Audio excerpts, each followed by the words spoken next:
अध्यापिका व छात्रों ने अपनी बात एक दूसरे तक कैसे पहुंचाई। बोलकर, सुनकर, लिखकर व पढ़कर विचार व भावों को आदान प्रदान की इन प्रक्रियाओं को भाषा कहते हैं। भाषा किसे कहते हैं? जो बोलकर, सुनकर, लिखकर या पढ़कर विचारों का आदान प्रदान जो किया जाता है, विचारों का जो आदान प्रदान किया जाता है उसी को क्या कहते हैं? भाषा कहते हैं। भाषा को हम लोग या लिख कर सकते हैं, या बोल कर सकते हैं, या पढ़ कर सकते हैं। ठीक है। वह साधन है जिसके द्वारा मनुष्य बोलकर, सुनकर, लिखकर व पढ़कर अपने भाव विचार दूसरे मनुष्य तक पहुंचाता है तथा दूसरे मनुष्य के भाव विचार ग्रहण करता है। भाषा के बारे में हम लोग क्या बता चुके हैं? अपने विचारों का आदान प्रदान करना। कैसे हम लोग अपने विचारों का आदान प्रदान कर सकते हैं? बोलकर, सुनकर, लिखकर, पढ़ करके, इशारा से कर सकते हैं। इसी को हम लोग क्या कहते हैं? भाषा कहते हैं। ठीक है। ट्रैफिक पुलिस हाथ से संकेत करके ट्रैफिक को रोकने और चलने का इशारा कर रहा है।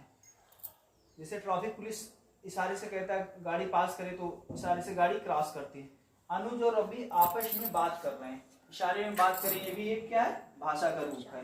राखी और अपने भाई को पत्र लिख रही है, ये भी क्या? अगर किसी को आप पत्र लिखेंगे उसमें किस चीज का प्रयोग करेंगे? भाषा का प्रयोग करेंगे। हिंदी में लिखेंगे या इंग्लिश में लिखेंगे या मराठी में लिखेंगे। ठीक है।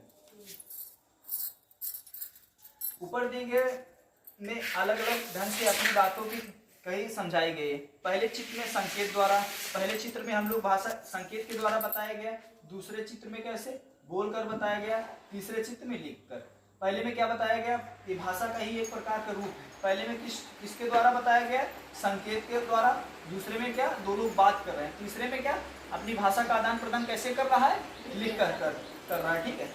भाषा के रूप, बात को कहानियां समझे के ढंग के आधार पर भाषा के 3 रूप माने जाते हैं। सांकेतिक भाषा, मौखिक भाषा, लिखित भाषा। सांकेतिक भाषा क्या? सांकेतिक भाषा किसे कहते हैं? जो संकेत के माध्यम से बताया जाए। ये देखो संकेत के माध्यम से बता रहा। भाषा के कितने रूप होते हैं? 3 रूप होते हैं। एक सांकेतिक मतलब साइन लैंग्वेज, मौखिक मतलब ओरल लैंग्वेज। मौखिक भाषा, मौखिक मतलब जो बिना लिखे पढ़े। ठीक है। मौखिक मतलब जो लिखा ना जाए। कहते हैं मौखिक, आपसे हम क्वेश्चन पूछे, आप उसका आंसर दे देंगे तो ये कौन सी भाषा हो जाएगी? मौखिक होगी। लिखित भाषा, रिटन लैंग्वेज, जो लिखते हैं। अगर आपको हम कोई क्वेश्चन दे रहे हैं, उसका आप आंसर लिखते हैं, तो ये किस भाषा के अंतर्गत आएगा? लिखित भाषा, रिटन लैंग्वेज के अंतर्गत आएगा। भाषा के कितने रूप होते हैं? 3 होते हैं, सांकेतिक, मौखिक और लिखित। ठीक है। सांकेतिक भाषा क्या होती है? सांकेतिक भाषा, कई बार संकेतों द्वारा हम अपनी बात का भाव विचार दूसरों तक पहुंचाते हैं, परंतु